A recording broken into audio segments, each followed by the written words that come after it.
Hi, welcome back to this series. So today we're going to cover the last letters, which are the confusing letters, I like to call them, because they look like an English letter. They look like English letters, but they have a different sound and will confuse you quite a lot of the time. It just takes a bit of getting used to. So here are these letters, there are 5 of them. V, H, U, R, N. So the first one looks like a B, but it's not a B, it's actually a V sound, just to be confusing. I'm not sure if I had that much trouble with this. It just takes a bit getting used to. It's not a B, it's a V. There are actually a lot of letters in Russian that look like B's, but yeah, this is a V sound. Another confusing letter is the X in English is actually an H in Russian. For example, you want to say good, you say хорошо, хорошо. It can be a bit stronger, like h in some situations. But most of the time you could just pronounce it the same way as in English. Ha, hello, хорошо. You don't really need to say h like in Arabic or something like this. Not that important. It's just important to remember it's a H sound. It's not an X. It's kind of confusing in English. When you see an X, you don't really know how to pronounce it in lots of situations. But in Russian, it's always an H. There's no exceptions. Next we have what looks like a Y. It's not a Y, it's actually an U, just to be very weird. For example, when you have like a celebration in Russian, you say Ura! U, it's just U, yeah.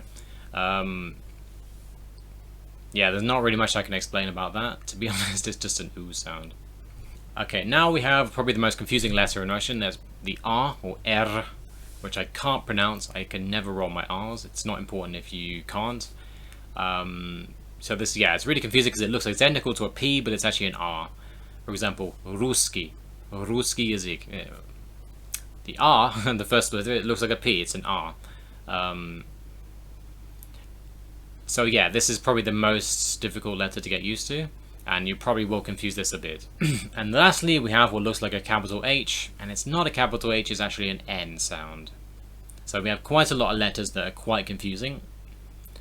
Okay, let's try and put all the things we've done together into one, and let's practice pronouncing some words. So these are cognates I've picked. Cognates are basically words that are the same in both languages, or from other languages, something like that. They're the same in English. So see if you can pronounce this word. So this is pizza, like in Italian. Because we use a Z in English, even because the Z is used in Italian, because the Z is a ts in Italian, but it's not a ts in English, so it's kind of weird that we pronounce, because it should be pizza in English, but it's not. Anyway, in Russian they have a ts sound, they have a letter for that, so they use this twice, pizza, which kind of makes sense. They make it fit their language, which makes it a lot easier to pronounce lots of words. It's a lot more phonetic than English. Next we have this word.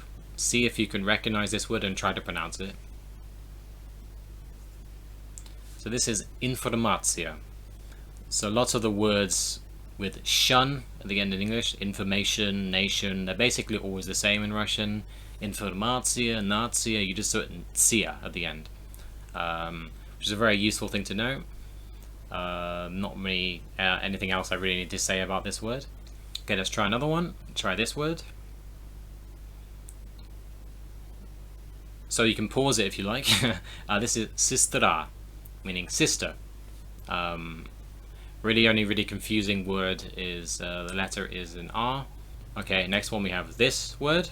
See if you can try and pronounce this. Okay, this is internet. Exactly the same. So we have like the R and the N, which can be confusing, but the rest of the words are kind of fairly easy to understand. Maybe you would guess what this is just from looking at it. Alright, let's do one more. This is Россия, Russia. Again, the R. There is one thing about the O, which I will explain in the next lesson. But yeah, Россия. Okay, that's all for this lesson. Thank you for watching. If you have any questions, let me know. I do have a video about learning different alphabets, which could be useful. What I normally do is I create some kind of I guess a cheat sheet where basically I list all the letters and put the pronunciation next to it. So if I'm reading something and I don't remember what the pronunciation was, I'll just say, okay, I'll look at that document, oh, it was that letter, and then just keep reading. That can be useful. Just try reading words, try and find cognates. You can look for, say, cognates in English and Russian and just try and read them and see how many letters you can remember. And eventually you just get used to it. It took me maybe like a day to learn the alphabet in Russian and then a week to fully get used to it without any mistakes. But it doesn't take that long, and is a big misconception. People thinking the alphabet is hard. It's not. Generally, it's not that hard. What's hard are the rules. If the rules are complicated, for example, like in the Thai language, which has ridiculous rules, or in Chinese, where there basically aren't any rules, that's hard. But if it's fairly phonetic script, it's not too hard. Anyway, I've talked too much. I'll see you in the next episode where we'll talk about the problem letters.